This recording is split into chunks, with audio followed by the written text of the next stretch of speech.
De Nicolas Sarkozy à Emmanuel Macron, depuis 2007, les présidents français ont tous parlé de rupture au sujet de la relation qu'entretient la France avec ses ex-colonies africaines. Alors que la refondation se fait attendre, les nouvelles générations d'Africains réclament un droit d'inventaire et ne veulent plus de cette relation exclusive. Une perte d'influence dont tirent profit les nouveaux partenaires de l'Afrique. Frédéric Lejal, bonjour. Bonjour. Le déclin franco-africain, l'impossible rupture avec le pacte colonial, c'est le titre du livre que vous publiez chez l'Harmattan. Depuis 2007, pourtant, tous les présidents français ont revendiqué cette rupture sans jamais y parvenir. Pour quelles raisons cette relation résiste-t-elle au changement alors que de part et d'autre, les acteurs ont changé? Je crois fondamentalement que cela tient à l'ADN de la relation franco-africaine et ce que représente l'Afrique fondamentalement pour la France. L'Afrique n'est pas un continent comme un autre. Pour la France, qui a des liens absolument historiques avec lui. Grâce à l'Afrique, la France rayonne au niveau international. C'est grâce à son militarisme, à ses bases prépositionnées sur le continent. C'est grâce également à la francophonie que la France peut rayonner à travers le monde. Je pense que sans l'Afrique, la France serait circonscrite à ses frontières, elle serait le Luxembourg, elle serait la Pologne. Et donc je pense qu'il y a dans toutes les élites politiques françaises ce schéma qui est intégré très tôt par tous les politiques français, selon lequel il faut nécessairement composer avec l'Afrique, aussi avec ses crises, on le verra peut-être après, mais fondamentalement, tous les chefs d'État français ne peuvent pas se démarquer de cette relation parce qu'elle est quasiment vitale pour l'Hexagone. Et on le voit très bien, Nicolas Sarkozy a essayé... C'est lui le premier qui a parlé de rupture d'ailleurs. Beaucoup de changements. Il a quand même essayé avec la renégociation des accords de défense.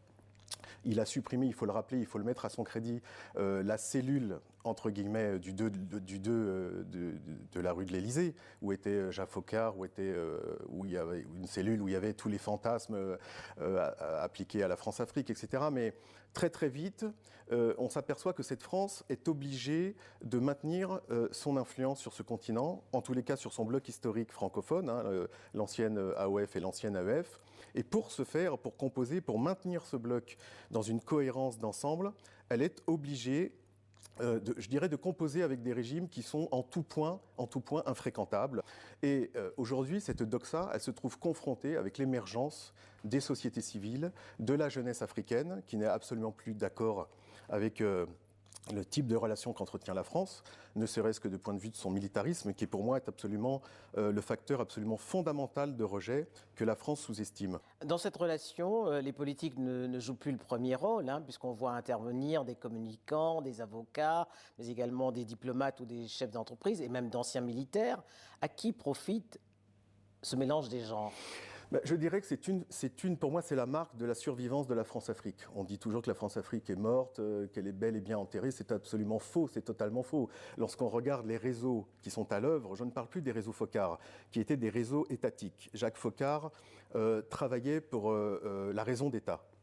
Et il s'est totalement arrêté à cela. On ne connaît pas de prodigalité, on ne connaît pas de fortune personnelle de Jacques Foccart, de détournement de fonds, de tam-tam remplis de billets de banque, etc., etc. Mais ces réseaux se sont progressivement transformés, se sont progressivement privatisés, en quelque sorte. Vous avez aujourd'hui en Afrique tout un tas de courtisans, de courtiers, c'est-à-dire d'anciens journalistes, des communicants, d'anciens militaires qui sont reconvertis dans le conseil, au gouvernement. Vous avez évidemment les avocats, vous avez d'anciens ministres qui sont devenus lobbyistes.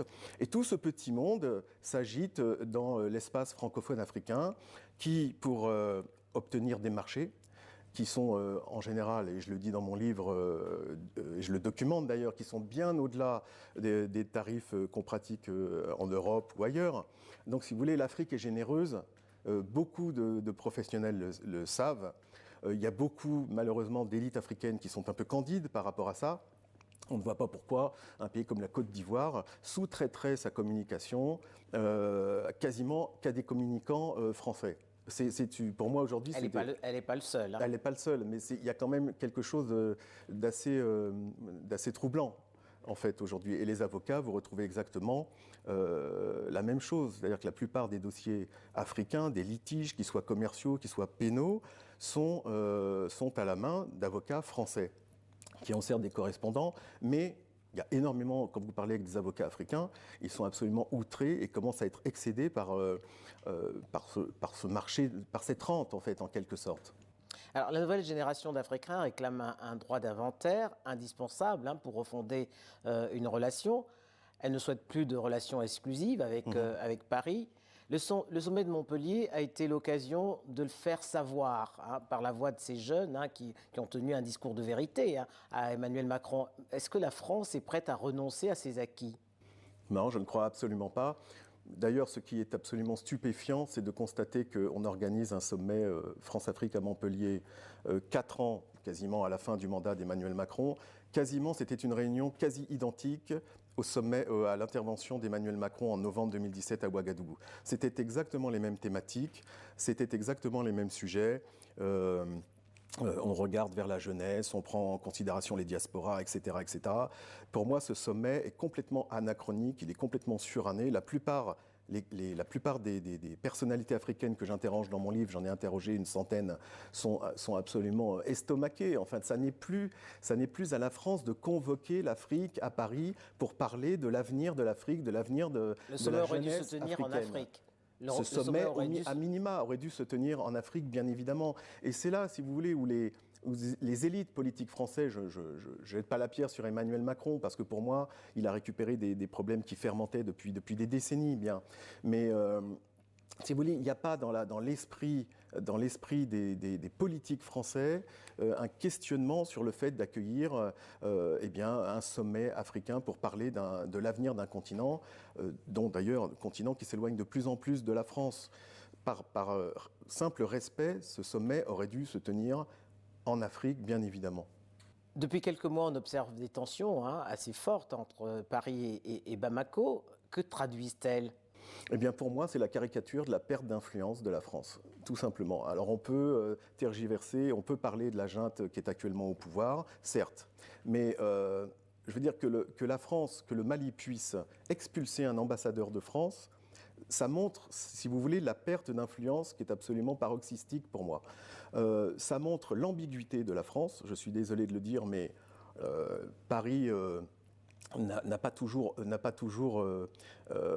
cette intransigeance avec d'autres pays. Enfin, quand on voit Emmanuel Macron se ruer littéralement aux obsèques d'Idriss Déby en avril 2021, alors qu'on sait pertinemment qu'il y a une junte militaire qui a pris le pouvoir au lendemain de cette mort. Il faut pas nous raconter d'histoire. Bien, quand on voit la France qui n'intervient pas, qui ne dit pas un mot sur le coup d'État au Burkina Faso en janvier dernier, il y a toujours en permanence ce double discours, cette espèce de moi ce que j'appelle une schizophrénie congénitale, qui n'est plus lisible en fait. La politique de la France, à travers ses choix erratiques et contradictoires, est devenue totalement floue et totalement illisible. Et c'est la raison pour laquelle les jeunes Africains aujourd'hui, les jeunes Africaines, demandent un droit d'inventaire.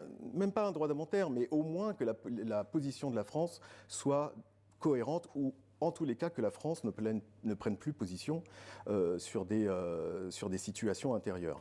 Alors dans votre livre, vous évoquez le militarisme pathologique, la diplomatie incohérente, la condescendance, souvent le double discours.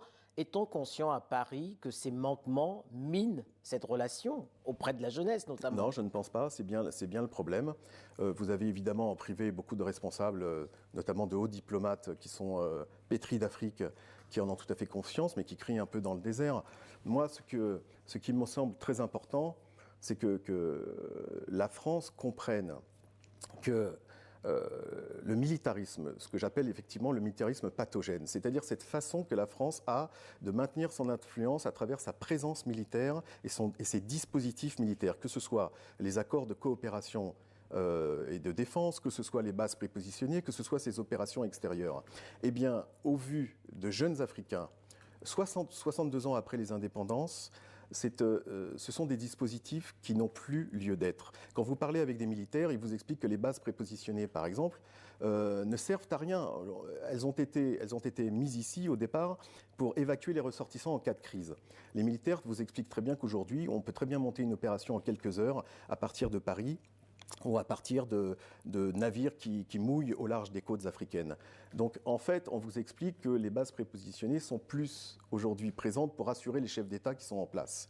C'est-à-dire que s'il y a une crise qui se déclenche dans un pays, on l'a vu en Côte d'Ivoire avec Henri Konan Bédier, etc. C'est pour mieux expliquer, ça rassure les chefs d'État. C'est une espèce là aussi de clientélisme politique.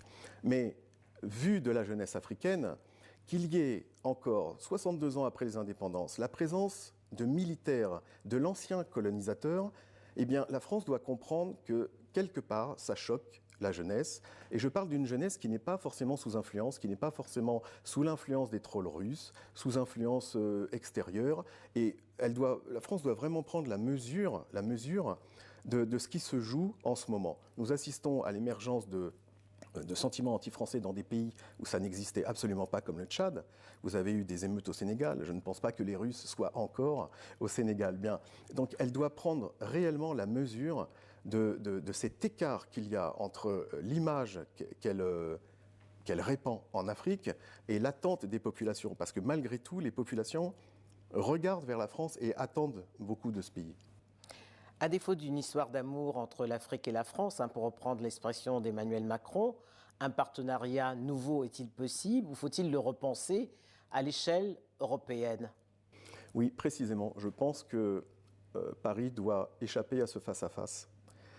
Elle doit échapper à ce face-à-face précisément en limitant son militarisme, parce qu'elle se retrouve systématiquement piégée. Dès qu'il y a une crise dans un de ses pays d'influence, quel est le réflexe du chef de l'État? On l'a vu à Dioukunda Traoré au Mali, c'est de alerter les autorités françaises, qui sont les plus rapides, évidemment, pour intervenir, puisqu'elles ont, par définition, des bases prépositionnées. Et à ce moment-là, la France se retrouve piégée, parce qu'elle est seule à intervenir. Les forces armées africaines ne sont pas suffisamment rapides pour pouvoir prendre le relais. Et la France se retrouve seule, parce que ses partenaires européens n'arrivent pas à se mobiliser et se désintéressent totalement. Un pays qui a refusé l'intervention de la France, c'est le Burkina Faso. Le chef d'État, quand il a été déposé, a refusé. Absolument. Donc là, il y a peut-être une évolution, mais je veux dire que le militarisme, c'est aussi une façon pour la France de jouer les gendarmes et d'être toujours dans cette relation permanente d'ambiguïté. Donc pour moi, la question du militarisme doit être posée véritablement. Ensuite, évidemment, l'européanisation et la multilatéralisation de la relation, c'est une façon, à mon avis, pour la France d'agir d'un commun accord avec ses partenaires européens, même si beaucoup ne s'intéressent pas à l'Afrique, mais quand même, on voit quand même l'Espagne, l'Italie, même l'Allemagne. Même l'Allemagne, qui est devenue le premier exportateur européen sur ce continent. Donc je pense la France peut trouver une voie de salut dans cette approche beaucoup plus multilatérale. Le voudra-t-elle? Ça, c'est une autre histoire, parce que c'est au détriment de son influence. C'est ce qui est à l'origine des sommets Union africaine, Union européenne. Oui, probablement. C'est un embryon. Je pense qu'il y a une volonté, là, il faudra le suivre pour son second mandat, d'Emmanuel Macron, d'aller dans cette voie. Frédéric Lejal, merci. Merci.